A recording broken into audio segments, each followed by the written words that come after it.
വിശദമായ റിപ്പോർട്ടുകളിലേക്ക്. ലോക്സഭാ തെരഞ്ഞെടുപ്പ് വാർത്തകൾ. ICL FinCorp 24 ഇലക്ഷൻ സമർപ്പിക്കുന്നത് ICL FinCorp, the intelligent choice. Powered by Asset, responsibly yours. in association with Durashine Roof and Wall Sheets, ഒരു Tata BlueScope steel ഉൽപ്പന്നം.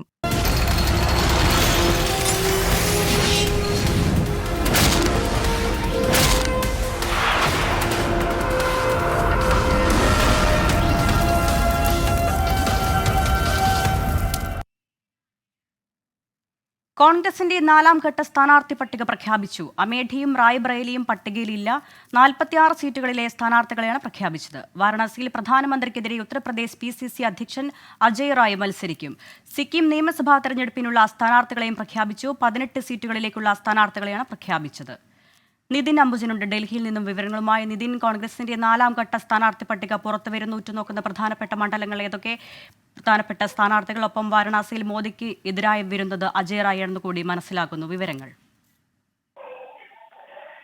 4ാം ഘട്ടത്തിൽ 46 സ്ഥാനാർത്ഥികളാണ് കോൺഗ്രസ് പ്രഖ്യാപിച്ചിരിക്കുന്നത്. ഇതുവരെ 185 സ്ഥാനാർത്ഥികളെ കോൺഗ്രസ് ഇപ്പോൾ പ്രഖ്യാപിച്ചിരിക്കുകയാണ്. ഏറ്റവും പ്രധാനപ്പെട്ട കാര്യം, ഉത്തർപ്രദേശിലെ 9 സീറ്റുകളിലേക്കുള്ള സ്ഥാനാർത്ഥികളെ പ്രഖ്യാപിച്ചിട്ടുണ്ട്. പക്ഷെ അപ്പോഴും അമേഠി, റായ്ബറേലി എന്നീ 2 മണ്ഡലങ്ങളിലെ സ്ഥാനാർത്ഥികളെ ഇതുവരെ കോൺഗ്രസ് പ്രഖ്യാപിച്ചില്ല. നമുക്കറിയാം, സോണിയാഗാന്ധിയുടെ മണ്ഡലമാണ് റായ്ബറേലി. കഴിഞ്ഞ തവണ അമേഠിയിൽ രാഹുൽ ഗാന്ധിയായിരുന്നു സ്ഥാനാർത്ഥി. ഇത്തവണ രാഹുൽ ഗാന്ധിയും പ്രിയങ്ക ഗാന്ധിയുമാണ് മത്സരരംഗത്ത് പ്രതീക്ഷിക്കുന്നത്. പക്ഷേ ഇപ്പോഴും ആ സീറ്റിലൊരു ആകാംക്ഷ തുടരുകയാണ്. കാരണം ചർച്ചകൾ ഇപ്പോഴും പുരോഗമിക്കുന്നു എന്ന് മനസ്സിലാക്കുന്നു. എന്തായാലും കോൺഗ്രസ് നേതൃത്വത്തിൽ ഇപ്പോഴും ഒരു അനിശ്ചിതത്വം ഈ 2 സീറ്റുകളിൽ തുടരുന്ന കാര്യം വ്യക്തമാണ്. ഇതുവരെ സ്ഥാനാർത്ഥികൾ പ്രഖ്യാപിക്കാത്ത ഒരു സാഹചര്യത്തിൽ. മറ്റൊന്ന്, ഉത്തർപ്രദേശിൽ തന്നെ അമ്രോഹ മണ്ഡലത്തിൽ ഇത്തവണ ഡാനിഷ് അലി കോൺഗ്രസ് ടിക്കറ്റിലാണ് മത്സരരംഗത്തുള്ളത്. കഴിഞ്ഞ ദിവസമാണ് BSPയിൽ നിന്ന് ഡാനിഷ് അലി രാജിവെച്ച് കോൺഗ്രസിൽ ചേർന്നത്. അതോടൊപ്പം മധ്യപ്രദേശിലെ രാജ്ഘട്ട് മണ്ഡലത്തിൽ ദിഗ്വിജയ് സിംഗ് സ്ഥാനാർത്ഥിയാണ്. 2 തവണ രാജ്ഘട്ട് മണ്ഡലത്തിലാണ് ദിഗ്വിജയ് സിംഗ് ലോക്സഭയിലെത്തിയത്. കൂടാതെ തമിഴ്നാട്ടിൽ 7 സീറ്റുകളിലും സ്ഥാനാർത്ഥികളെ പ്രഖ്യാപിച്ചിട്ടുണ്ട്. ഇതിൽ കാർത്തി ചിദംബരം, അതോടൊപ്പം ജ്യോതിമണി, മാണിക്കം ഠാക്കൂർ ഉൾപ്പെടെയുള്ള സിറ്റിംഗ് MPമാർ ഇത്തവണ വീണ്ടും മത്സരരംഗത്തുണ്ട്. ഇതിൽ മറ്റൊരു പ്രധാനപ്പെട്ട കാര്യം, വാരണാസിയിൽ നരേന്ദ്രമോദിക്കെതിരെ ഉത്തർപ്രദേശ് PCC അധ്യക്ഷനായ അജയ് റായാണ് സ്ഥാനാർത്ഥി. കഴിഞ്ഞ 2 തവണ 2014-ലും 19-ലും മോദിക്കെതിരെ അജയ് റായ് തന്നെയായിരുന്നു സ്ഥാനാർത്ഥി. ഇത്തവണ വീണ്ടും അജയ് റായ് തന്നെയാണ് കോൺഗ്രസ് കളത്തിലിറക്കുന്നത്. എന്തായാലും ലോക്സഭാ തെരഞ്ഞെടുപ്പിനുള്ള അഞ്ചാം ഘട്ട സ്ഥാനാർത്ഥി പട്ടികയുടെ ചർച്ചകൾ ഇപ്പോഴും കോൺഗ്രസ് നേതൃത്വത്തിൽ ആരംഭിച്ചിട്ടുണ്ട്. അപ്പോഴും രാഹുൽ ഗാന്ധിയും അതോടൊപ്പം തന്നെ പ്രിയങ്ക ഗാന്ധിയും മത്സരരംഗത്ത് ഉണ്ടാകുമോ എന്ന കാര്യത്തിൽ ഇപ്പോഴും ഒരു ആകാംക്ഷ തുടരുകയാണ്. ഒരു പക്ഷേ വൈകാതെ തന്നെ ഇരു മണ്ഡലങ്ങളിലെ സ്ഥാനാർത്ഥികളെയും കോൺഗ്രസ് പ്രഖ്യാപിക്കാനാണ് ഇപ്പോൾ സാധ്യതയുള്ളത്. നിതിൻ അംബുജനാണ് ഡൽഹിയിൽ നിന്നും വിവരങ്ങൾ നൽകുന്നത്. കോൺഗ്രസിന്റെ 4ാം ഘട്ട സ്ഥാനാർത്ഥി പട്ടിക പ്രഖ്യാപിച്ചിരിക്കുന്നു. 46 സീറ്റുകളിലേക്കാണ് സ്ഥാനാർത്ഥികളെ പ്രഖ്യാപിച്ചത്. അമേഠിയും റായ്ബറേലിയും ഒഴിവാക്കി നിർത്തിയാണ് ഇപ്പോൾ 4ാം ഘട്ട സ്ഥാനാർത്ഥികളെ പ്രഖ്യാപിച്ചിരിക്കുന്നത്. വാരണാസിയിൽ പ്രധാനമന്ത്രി നരേന്ദ്രമോദിക്കെതിരായി മത്സരിക്കുന്നത് PCC അധ്യക്ഷൻ അജയ് റായ് ആണെന്ന വിവരം കൂടി പുറത്തുവരുന്നുണ്ട്. ഇതിനിടെ സിക്കിം നിയമസഭാ തെരഞ്ഞെടുപ്പിനുള്ള സ്ഥാനാർത്ഥികളെയും പ്രഖ്യാപിച്ചു. 18 സീറ്റുകളിലേക്കാണ് ഈ സ്ഥാനാർത്ഥികളെ പ്രഖ്യാപിച്ചത്. വിവരങ്ങൾ നൽകിയത് നിതിൻ അംബുജൻ. ഇനി മറ്റു വാർത്തയിലേക്കാണ്. റഷ്യൻ തലസ്ഥാനമായ മോസ്കോയിൽ സംഗീത പരിപാടിക്കിടെ 133 പേരുടെ മരണത്തിനിടയാക്കിയ ആക്രമണത്തിന് പിന്നിൽ യുക്രൈൻ എന്ന റഷ്യൻ പ്രസിഡന്റ് വ്ളാദിമിർ പുടിൻ. ആരോപണം യുക്രൈൻ സൈന്യം തള്ളി. പരുക്കേറ്റ 100-ലധികം പേർ ചികിത്സയിൽ തുടരുകയാണ്. മോസ്കോയ്ക്ക് സമീപത്തുള്ള ക്രോക്കസ് സിറ്റി ഹാളിലുണ്ടായ ആക്രമണത്തിന്റെ ഉത്തരവാദിത്തം IS ഏറ്റെടുത്തതിന് പിന്നാലെയാണ് യുക്രൈനെതിരെ ആരോപണവുമായി റഷ്യൻ പ്രസിഡന്റ് വ്ളാഡിമിർ പുടിൻ രംഗത്തെത്തിയത്. അക്രമികളെ നിയമത്തിന് മുന്നിൽ കൊണ്ടുവരുമെന്നും പുടിൻ പറഞ്ഞു. നാളെ രാജ്യവ്യാപകമായി ദുഃഖാചരണത്തിനും പുടിൻ ആഹ്വാനം ചെയ്തു.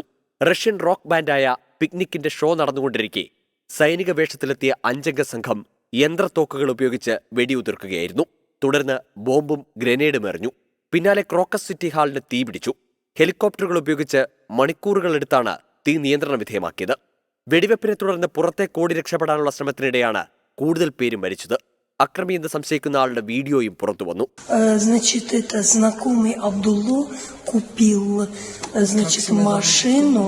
ആക്രമണത്തിന് പിന്നാലെ റഷ്യയിലെ വിമാനത്താവളങ്ങളുടെ സുരക്ഷ വർദ്ധിപ്പിച്ചു.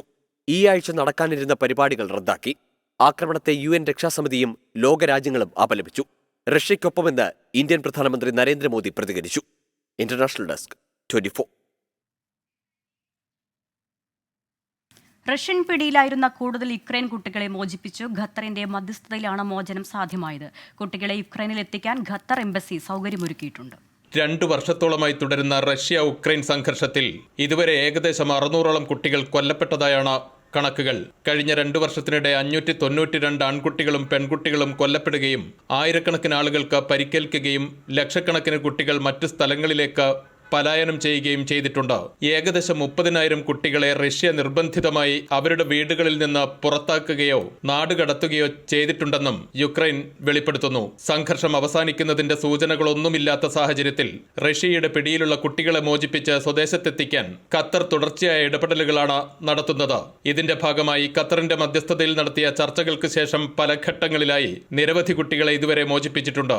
ഡിസംബർ 6-നാണ് റഷ്യൻ പിടിയിലായിരുന്ന 6 യുക്രൈൻ കുട്ടികളെ അവസാനമായി മോചിപ്പിച്ച് സ്വദേശത്തേക്ക് എത്തിച്ചത്. കഴിഞ്ഞ ദിവസം കുറെ കുട്ടികളെ കൂടി ഇത്തരത്തിൽ മോചിപ്പിച്ചതായാണ് ഖത്തർ വിദേശകാര്യ മന്ത്രാലയം അറിയിച്ചത്. മോചിപ്പിച്ച കുട്ടികളെ ഖത്തർ പ്രതിനിധികൾ ബെലാറസ് വഴി സ്വദേശത്തെത്തിക്കാൻ ശ്രമിക്കുന്നതായും ലുൽവ ബിൻത് റാഷിദ് അൽ ഖാത്തിർ ഖത്തർ വാർത്താ ഏജൻസിയോട് പറഞ്ഞു. മധ്യസ്ഥ ശ്രമങ്ങൾ വിജയകരമാക്കാൻ സഹായിച്ചതിന് Russian federation president Maria Lvova Belova, Ukraine parliament മനുഷ്യാവകാശ കമ്മീഷണർ ദിമിട്രോ ലുബിനെറ്റ്സ് എന്നിവരോടും ലുൽവ ഖത്തറിന്റെ നന്ദിയും അഭിനന്ദനവും അറിയിച്ചു. റഷ്യൻ യുക്രൈൻ സംഘർഷം മൂലം വേർപിരിഞ്ഞ കുടുംബങ്ങളെ ഒന്നിപ്പിക്കുന്നതിന് ഖത്തർ നടത്തുന്ന മധ്യസ്ഥ ശ്രമങ്ങളുടെയും ഏകോപനത്തിന്റെയും ഭാഗമായാണ് നടപടി. അൻവർ പാലേരി, 24 ദോഹ. ജിദ്ദയിൽ KMCC മെഗാ ഇഫ്താർ സംഗമം സംഘടിപ്പിച്ചു. 2000ഓളം പേരാണ് സംഗമത്തിൽ പങ്കെടുത്തത്. പ്രമുഖ പ്രഭാഷകർ റാഷിദ് ഗസാലി റമദാൻ സന്ദേശം നൽകി. 2000ഓളം പേരാണ് ജിദ്ദ KMCC സംഘടിപ്പിച്ച മെഗാ ഇഫ്താർ സംഗമത്തിൽ പങ്കെടുത്തത്. KMCC പ്രവർത്തകർക്ക് പുറമെ ജിദ്ദയിലെ വിവിധ സംഘടനാ പ്രതിനിധികളും വ്യവസായ മാധ്യമരംഗത്തെ പ്രമുഖരും ഇഫ്താർ സംഗമത്തിൽ പങ്കെടുത്തു. പ്രമുഖ വാഗ്മി റാഷിദ് ഗസാലി റമദാൻ സന്ദേശം നൽകി. വിവിധ തലങ്ങളിലുള്ളവർക്ക് ഒരുമിച്ചിരിക്കാനും സൗഹൃദം പങ്കിടാനുമുള്ള വേദിയാണ് ഇഫ്താർ സംഗമങ്ങളെന്ന് റാഷിദ് ഗസാലി പറഞ്ഞു. അങ്ങേയറ്റം അഭിനന്ദനാർഹമായ ഒരു കാര്യമാണ്. പ്രത്യേകിച്ചും പുതിയ കാലത്ത് ഒന്നിച്ചിരിക്കാനും ഒന്നിച്ചിടപഴകാനും ആളുകൾക്ക് ഇടമുണ്ടാകുന്നു, ഒന്നിച്ച് സ്നേഹം പങ്കുവെക്കാൻ അവസരം ഉണ്ടാകുന്നു. പരിശുദ്ധമായ റമദാനിൽ ആ അർത്ഥത്തിലുള്ള ഒരു സാമൂഹികമായ ഒരു വീണ്ടെടുപ്പിന്റെ ഒരു വേദിയായി ഇഫ്താർ സംഗമം മാറുന്നത് നേരിൽ കാണാൻ കഴിഞ്ഞതിന്റെ ചാരിതാർത്ഥ്യമുണ്ട്. പുതിയ കാലത്ത് മനുഷ്യർക്കെല്ലാം ഈ അർത്ഥത്തിലുള്ള വലിയ സ്നേഹത്തിന്റെയും മാനവികതയുടെയും സന്ദേശം പകർന്നു നൽകാൻ പറ്റുന്ന ഇതുപോലെയുള്ള സംഗമങ്ങൾ വളരെ അനിവാര്യമാണ്. KMCC സൗദി നാഷണൽ കമ്മിറ്റിയുടെ മുഖ്യ രക്ഷാധികാരി KP മുഹമ്മദ് കുട്ടി സംസാരിച്ചു. തെരഞ്ഞെടുപ്പിനോടനുബന്ധിച്ച് വോട്ടർമാരെ നാട്ടിലെത്തിക്കാൻ ജിദ്ദ KMCC ഒരുക്കുന്ന വോട്ട് വിമാനത്തിലേക്കുള്ള ആദ്യ ടിക്കറ്റ് KP മുഹമ്മദ് കുട്ടി കൈമാറി. പ്രസിഡന്റ് അബൂബക്കർ അരിമ്പ്രയുടെ അധ്യക്ഷതയിൽ നടന്ന പരിപാടിയിൽ ജനറൽ സെക്രട്ടറി VP മുസ്തഫ സ്വാഗതം പറഞ്ഞു. പരിപാടിയിൽ പങ്കെടുത്തവർക്ക് വിശുദ്ധ ഖുർആന്റെ കോപ്പികൾ സമ്മാനമായി വിതരണം ചെയ്തു. ജലീൽ കണമംഗലം, 24 ജിദ്ദ. മരുഭൂമിയിലെ ആട്ടിടയന്മാർക്ക് ഇഫ്താർ വിരുന്നൊരുക്കി ഗൾഫ് മലയാളി ഫെഡറേഷൻ. റിയാദിലെ ജനതരിയ മരുഭൂമിയിലാണ് കഴിഞ്ഞ ദിവസം ഇഫ്താർ വിരുന്നൊരുക്കിയത്. അധികമാരും എത്തിച്ചേരാത്ത മരുഭൂമിയുടെ വന്യതയിൽ ആടുകളെയും ഒട്ടകങ്ങളെയും മേച്ചു കഴിയുന്ന ഇടയന്മാർക്ക് കാരുണ്യത്തിൽ പൊതിഞ്ഞ വിഭവസമൃദ്ധമായ ഭക്ഷണപ്പൊതികളുമായാണ് GMF പ്രവർത്തകർ എത്തിയത്. വർഷങ്ങളായി മരുഭൂമിയിൽ ആടുകളുമായും ഒട്ടകങ്ങളുമായും മാത്രം ജീവിതം ഇഴകിച്ചേർന്നിരിക്കുന്ന ഇവർക്ക് പ്രത്യാശയുടെ കിരണങ്ങൾ വിതറുന്നതായിരുന്നു ഈ സ്നേഹവിരുന്ന്. സ്ത്രീകളും കുട്ടികളും ഉൾപ്പെടെ ഗൾഫ് മലയാളി ഫെഡറേഷൻ പ്രവർത്തകരായ 100ഓളം പേരാണ് ഇവർക്കിടയിലേക്ക് ഇറങ്ങിച്ചെന്നത്. India, Sudan, Pakistan, Bangladesh, Yemen മുതലായ വിവിധ രാജ്യങ്ങളിൽ നിന്നുള്ള 50ഓളം ഇടയന്മാർ സ്നേഹത്തിൻ്റെ രുചി നുകർന്നുകൊണ്ട് വിരുന്നിൽ പങ്കെടുത്തു. റിയാദിലെ സാമൂഹിക സാംസ്കാരിക മാധ്യമ രംഗത്തെ പ്രമുഖ വ്യക്തിത്വങ്ങളും ചടങ്ങിൽ സന്നിഹിതരായിരുന്നു. കൂടാതെ ഇന്ത്യൻ എംബസി പ്രതിനിധികളും പരിപാടിയിൽ പങ്കെടുക്കാൻ എത്തിയിരുന്നു. Malayali Federation, I am very thankful that they have inviting me with my family, and it's a very good event, and it looks very amazing that to be the part here. Yeah, Saudi Arabia in Riyadh. Thank you.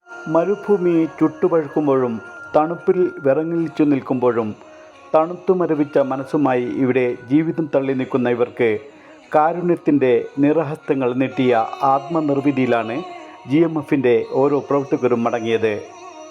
Ismail Payyoli, 24 Riyadh. Saudi അറേബ്യയിലെ ജിസാനിൽ KMCC central committee ഇഫ്താർ സംഗമം സംഘടിപ്പിച്ചു. പൊതുസമ്മേളനത്തിൽ president Shamsu Pokkottur അധ്യക്ഷനായി. National KMCC acting secretary Haris Kallayi ഉദ്ഘാടനം ചെയ്തു. Jizan chamber of കൊമേഴ്സിന്റെ ആദരവ് ലഭിച്ച ഷംസു പോക്കോട്ടൂരിന് സെൻട്രൽ കമ്മിറ്റിയുടെ ഉപഹാരം റഹീം മൗലവി കോഡൂർ കൈമാറി. സൗദിയിലെ ഖമീസ് മുഷയത്തിൽ കുട്ടികൾക്ക് മാത്രമായി അസീർ മലർവാടി ബാലസംഘം സംഘടിപ്പിച്ച ഇഫ്താർ സംഗമം ശ്രദ്ധേയമായി. നിരവധി കുട്ടികൾ പങ്കെടുത്തു. വീടുകളിൽ തയ്യാറാക്കിയ വിഭവങ്ങളുമായാണ് കുട്ടികൾ ഇഫ്താർ സംഗമത്തിനെത്തിയത്. തനിമ രക്ഷാധികാരി മുഹമ്മദ് അലി ചന്ദ്രാപിന്നി റമദാൻ സന്ദേശം നൽകി. പെരുന്നാൾ അടുത്തതോടെ പ്രവാസികൾ നാട്ടിലേക്ക് സാധനങ്ങൾ അയക്കുന്നതിൽ വൻ വർധന. എല്ലാ ബ്രാഞ്ചുകളിലും വലിയ തിരക്കാണ് അനുഭവപ്പെടുന്നതെന്നും വിപുലമായ സംവിധാനങ്ങൾ ഒരുക്കിയെന്നും ABC കാർഗോ അധികൃതർ അറിയിച്ചു. പെരുന്നാൾ അടുത്തതോടെ നാട്ടിലെ പ്രിയപ്പെട്ടവർക്കായി സാധനങ്ങൾ എത്തിക്കുന്നതിന്റെ തിരക്കിലാണ് ഓരോ പ്രവാസിയും. തങ്ങളുടെ പ്രിയപ്പെട്ടവർക്കരികിലേക്ക് നേരിട്ടെത്താനായില്ല എങ്കിലും അവർക്കുള്ള സമ്മാനങ്ങൾ എത്രയും പെട്ടെന്ന് എത്തിക്കുക എന്നതാണ് ഓരോ പ്രവാസിയും ലക്ഷ്യമിടുന്നത്. മുൻ വർഷങ്ങളെ അപേക്ഷിച്ച് ഉപഭോക്താക്കളുടെ എണ്ണത്തിൽ വലിയ വർധനവാണ് ഈ റമദാൻ കാലത്തിൽ വന്നിരിക്കുന്നതെന്ന് UAE പ്രമുഖ കാർഗോ കമ്പനിയായ ABC കാർഗോ അധികൃതർ പറഞ്ഞു. തിരക്ക് കണക്കിലെടുത്ത് രാത്രി വൈകിയും തുറന്നു പ്രവർത്തിക്കുന്നതുൾപ്പെടെ വിപുലമായ സൗകര്യമാണ് ABCയുടെ ബ്രാഞ്ചുകളിൽ ഒരുക്കിയിരിക്കുന്നത്.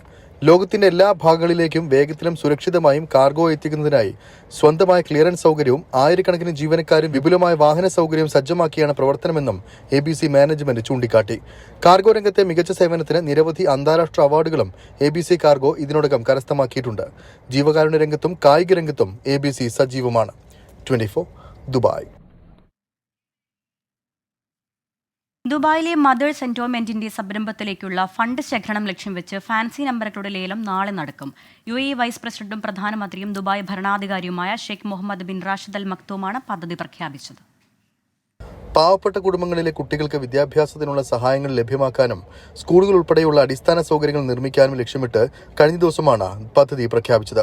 പദ്ധതിയിലേക്കുള്ള ധനശേഖരണാർത്ഥം നാളെ ദുബായ് ജുമേറ ബീച്ചിലെ 4 സീസൺ റിസോർട്ടിലാണ് ലേലം നടക്കുക. 31 പ്രത്യേക നമ്പറുകളാണ് ലേലത്തിൽ വെക്കുക. ഇവയിൽ 10 എണ്ണം വാഹനങ്ങളുടെ പ്ലേറ്റ് നമ്പറുകളും 10 ഡൂവിന്റെയും 11 എത്തിസലാത്തിന്റെയും mobile നമ്പറുകളുമാണ്. O74, O51, V39, P42, Q49, T95, U53, U79, W62, W85 എന്നിവയാണ് പ്ലേറ്റ് നമ്പറുകൾ. എമിറേറ്റ്സ് ഓപ്ഷനുമായി സഹകരിച്ച് Mohammed bin Rashid Al Maktoum global initiatives ആണ് ലേലം സംഘടിപ്പിക്കുന്നത്. ടെലികമ്മ്യൂണിക്കേഷൻ കമ്പനികളായ ഡു എത്തിസലാത്ത് എന്നിവയോടൊപ്പം RTOയുടെയും പിന്തുണയോടെയാണ് പരിപാടി നടക്കുക. പദ്ധതിക്ക് റമദാനിലെ ആദ്യ ആഴ്ചയിൽ 50.5 കോടി ദിർഹം ലഭിച്ചിരുന്നു. മക്കൾക്ക് വിദ്യാഭ്യാസം നൽകുന്നതിനായി ഫണ്ട് സ്വരൂപിക്കുന്നതിലൂടെ അമ്മമാരെ ആദരിക്കുകയാണ് പദ്ധതിയിലൂടെ ലക്ഷ്യമിട്ടിരിക്കുന്നത്. ഒപ്പം പാവപ്പെട്ട കുട്ടികൾക്ക് മികച്ച ജീവിതം നയിക്കാനുള്ള അവസരവും പ്രതീക്ഷയുമാണ് മദേഴ്സ് എൻഡോമെന്റ് വാഗ്ദാനം ചെയ്യുന്നതെന്നും അധികൃതർ വ്യക്തമാക്കി. 24 ദുബായ്. തിരികെ വാർത്തയിലേക്ക്. കെജ്രിവാളിന് പിന്നാലെ CBIയും.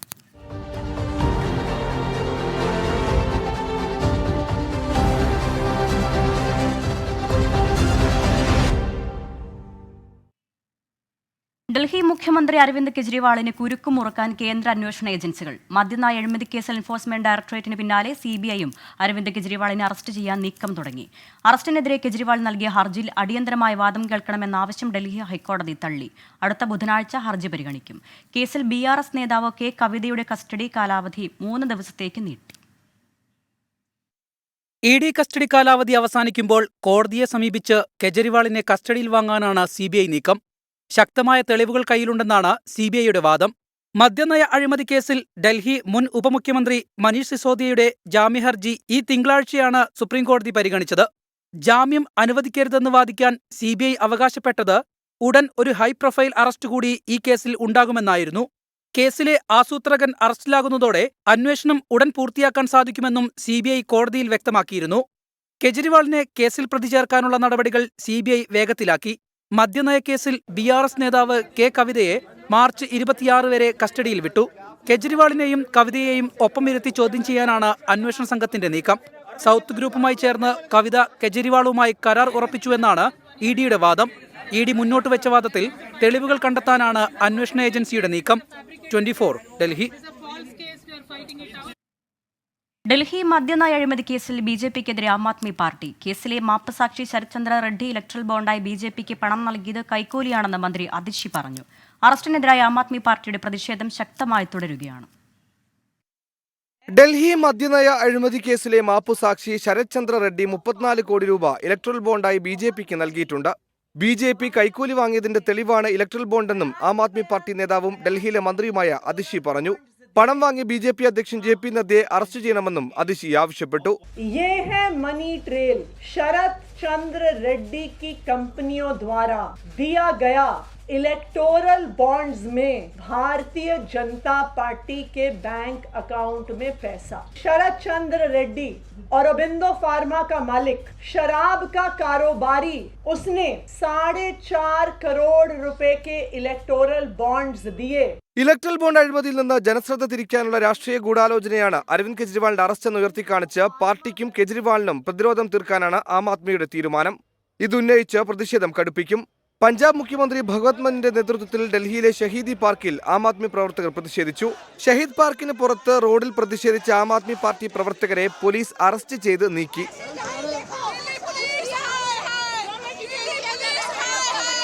ജയിലിലിരുന്ന് ഭരിക്കാനും ജനാധിപത്യത്തെ ജയിലിൽ തളയ്ക്കാനും കെജ്രിവാളിനെ അനുവദിക്കില്ല എന്ന് കേന്ദ്രമന്ത്രി അനുരാഗ് ഠാക്കൂർ പറഞ്ഞു. नेता वो जिस पर विश्वास हो वो मोदी है, ऐसे नहीं जिन्होंने शुरुआत ही झूठ से की थी और आज भ्रष्टाचार के चलते जेल में है.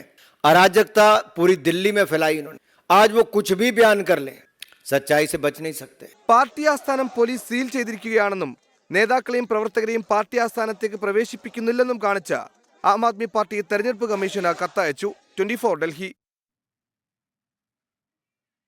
ഡൽഹി മുഖ്യമന്ത്രി അരവിന്ദ് കെജ്രിവാളിന്റെ അറസ്റ്റിൽ ആശങ്ക അറിയിച്ച ജർമ്മനിക്ക് മറുപടിയുമായി ഇന്ത്യയുടെ ആഭ്യന്തര വിഷയത്തിൽ അനാവശ്യമായി ഇടപെടുന്നുവെന്നാണ് വിമർശനം. ജർമ്മനിയുടെ നയതന്ത്ര പ്രതിനിധിയെ വിളിച്ചുവരുത്തി വിദേശകാര്യ മന്ത്രാലയം എതിർപ്പ് അറിയിച്ചു. കെജ്രിവാളിന് നീതിപൂർണമായ വിചാരണ ഉറപ്പാക്കണമെന്ന ജർമ്മൻ വിദേശകാര്യ വക്താവിന്റെ പരാമർശമാണ് വിവാദമായത്. ആടുജീവിതം കഥയിലെ ജീവിക്കുന്ന കഥാപാത്രം നജീബിന്റെ പേരക്കുട്ടി മരിച്ചു. ആറാട്ടുപുഴ തറയിൽ സഫീറിന്റെ മകൾ സഫ മറിയമാണ് മരിച്ചത്. 1.25 വയസ്സായിരുന്നു. ശ്വാസം മുട്ടലിനെ തുടർന്ന് ആലപ്പുഴ മെഡിക്കൽ കോളേജിൽ ചികിത്സയിൽ കഴിയുന്നതിനിടെയാണ് മരണം. മുബീനയാണ് മാതാവ്. വാർത്തയിലേക്ക്. ഇലക്ട്രൽ ബോണ്ടിൽ സുപ്രീം കോടതി മേൽനോട്ടത്തിൽ അന്വേഷണം വേണമെന്ന് കോൺഗ്രസ്. പ്രത്യേക സമിതി രൂപീകരിച്ച് അന്വേഷണം നടത്തണമെന്നാണ് ആവശ്യം. അന്വേഷണം പൂർത്തിയാകുന്നതുവരെ BJPയുടെ ബാങ്ക് അക്കൗണ്ടുകൾ മരവിപ്പിക്കണമെന്നും കോൺഗ്രസ് ആവശ്യപ്പെട്ടു. അന്വേഷണവുമായി സഹകരിക്കുമെന്നും കോൺഗ്രസ് വ്യക്തമാക്കി. കേന്ദ്ര അന്വേഷണ ഏജൻസികളെ മുൻനിർത്തി ഭീഷണിപ്പെടുത്തിയാണ് ബോണ്ടുകൾ വാങ്ങിയതെന്ന് കോൺഗ്രസ് നേതാവ് ജയറാം രമേശ് ആരോപിച്ചു.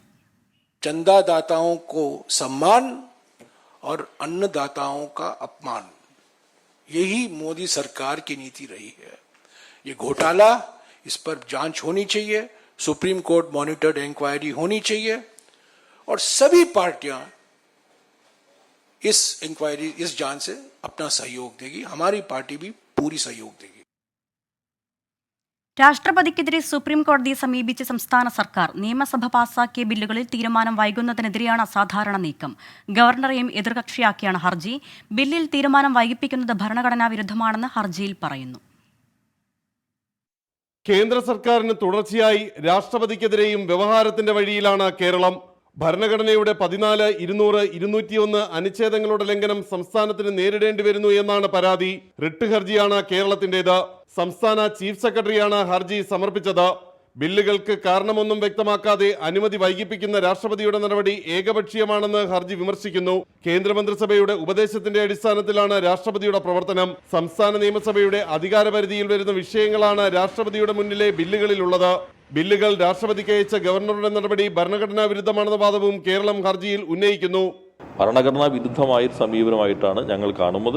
അത് സുപ്രീം കോടതി പരിശോധിക്കേണ്ട ഗൗരവമായ ഒരു ഭരണഘടനാ പ്രശ്നമാണ്. അതുകൊണ്ടാണ് ഇത് സംബന്ധിച്ച് സുപ്രീം കോടതിയെ സമീപിച്ചിട്ടുള്ളത്. ബില്ലുകൾ രാഷ്ട്രപതിക്ക് അയച്ച ഗവർണറുടെ നടപടി റദ്ദാക്കി ബില്ലുകൾ തിരിച്ചു വിളിക്കാൻ ഉത്തരവിടണമെന്നാണ് ഹർജിയിലെ കേരളത്തിന്റെ ആവശ്യം. രാജ്യത്തെ മുതിർന്ന ഭരണഘടനാ വിദഗ്ധരുടെ അഭിപ്രായം തേടിയ ശേഷമാണ് സംസ്ഥാനം സുപ്രീം കോടതിയിൽ ഹർജി സമർപ്പിച്ചത്. ആർ രാധാകൃഷ്ണൻ, 24 ഡൽഹി. പൗരത്വ ഭേദഗതിയും അരവിന്ദ് കെജ്രിവാളിന്റെ അറസ്റ്റും തെരഞ്ഞെടുപ്പ് പ്രചാരണത്തിൽ സജീവ ചർച്ചയാക്കി മുന്നണികൾ. BJP ബന്ധത്തിന്റെ പേരിൽ CPIയും കോൺഗ്രസും തമ്മിൽ വാദപ്രതിവാദം തുടരുകയാണ്. ലോക്സഭാ തെരഞ്ഞെടുപ്പ് രണ്ടാം പിണറായി സർക്കാരിന്റെ നിലനിൽപ്പിന്റെ കൂടി പ്രശ്നമാണെന്ന് CPM നേതാവ് AK ബാലൻ പറഞ്ഞു. സംസ്ഥാനത്ത് CPIയും BJPയും തമ്മിലാണ് മത്സരമെന്ന EP ജയരാജന്റെ പ്രസ്താവനയിൽ വിടാതെ പിടിച്ചിരിക്കുകയാണ് കോൺഗ്രസ്. EP ജയരാജൻ പറഞ്ഞത് ഒത്തുതീർപ്പ് ധാരണയുടെ അടിസ്ഥാനത്തിലെന്ന് KC വേണുഗോപാൽ.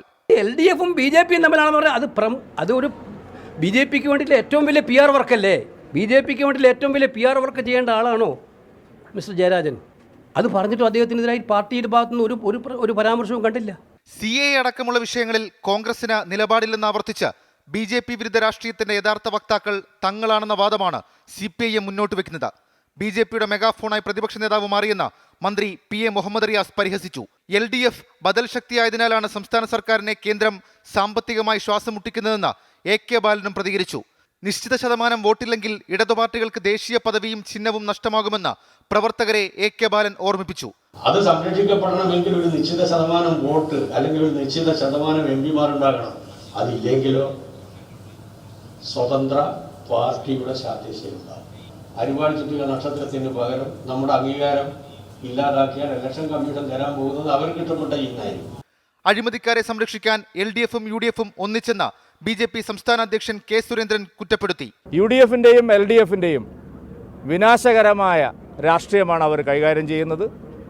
അഴിമതി കേസുകളിൽ പോലും നിർലജ്ജം കൈകോർക്കുകയാണ് കേരളത്തിലെ LDFും UDFും. KRISയിൽ ഉൾപ്പെടെ സംസ്ഥാന സർക്കാർ തട്ടിപ്പ് നടത്തുകയാണെന്ന് BJP നേതാവ് PK കൃഷ്ണദാസും ആരോപിച്ചു. വിവിധ ബ്യൂറോകൾക്കൊപ്പം 24 തിരുവനന്തപുരം. പൗരത്വ നിയമ ഭേദഗതി അംഗീകരിക്കാൻ കഴിയില്ലെന്ന് ആവർത്തിച്ച് മുഖ്യമന്ത്രി പിണറായി വിജയൻ. പരിഷ്കൃത സമൂഹത്തിന് ചേരുന്നതല്ല പൗരത്വ നിയമ ഭേദഗതിയെന്ന് CPM കാസർഗോഡ് സംഘടിപ്പിച്ച ബഹുജന റാലിയിൽ മുഖ്യമന്ത്രി കുറ്റപ്പെടുത്തി. മതനിരപേക്ഷ രാഷ്ട്രത്തെ RSS മതരാഷ്ട്രമാക്കാൻ ശ്രമിക്കുന്നുവെന്നും മുഖ്യമന്ത്രി വിമർശിച്ചു. RSSന്റെ അജണ്ട നടപ്പാക്കുന്നു. RSSന്റെ അജണ്ട എന്താണെന്ന് മതനിരപേക്ഷ ചിന്താഗതിക്കാർക്കെല്ലാം നല്ലതുപോലെ വ്യക്തതയുള്ളതാണ്. മതനിരപേക്ഷത എന്നത് ഒരു തരത്തിലും അംഗീകരിക്കില്ല എന്ന നിലപാട് നേരത്തെ മുതൽ സ്വീകരിച്ച RSS അത് മറച്ചു വെച്ചിട്ടില്ല. ഇത് നമ്മുടെ രാജ്യം അംഗീകരിച്ച ഭരണഘടനയുടെ ലംഘനമാണ്. ഭരണഘടന മൂല്യങ്ങളുണ്ട്. അത് ഭരണഘടന അനുശാസിക്കുന്ന ആ മൂല്യങ്ങളുടെ നഗ്നമായ ലംഘനമാണ് ഇവിടെ ഉണ്ടായിരിക്കുന്നത്. ഫോക്കസ് പൂർണ്ണമാവുകയാണ്. നമസ്കാരം. ലോകത്തെവിടെയായാലും ഏത് സമയത്തും 24 വാർത്തകളും ഓഗ്മെന്റഡ് റിയാലിറ്റി പാക്കേജുകളും എക്സ്പ്ലെയിനറുകളും വിശദമായി കാണാൻ ഞങ്ങളുടെ YouTube ചാനൽ നിങ്ങൾക്ക് സബ്സ്ക്രൈബ് ചെയ്യാം.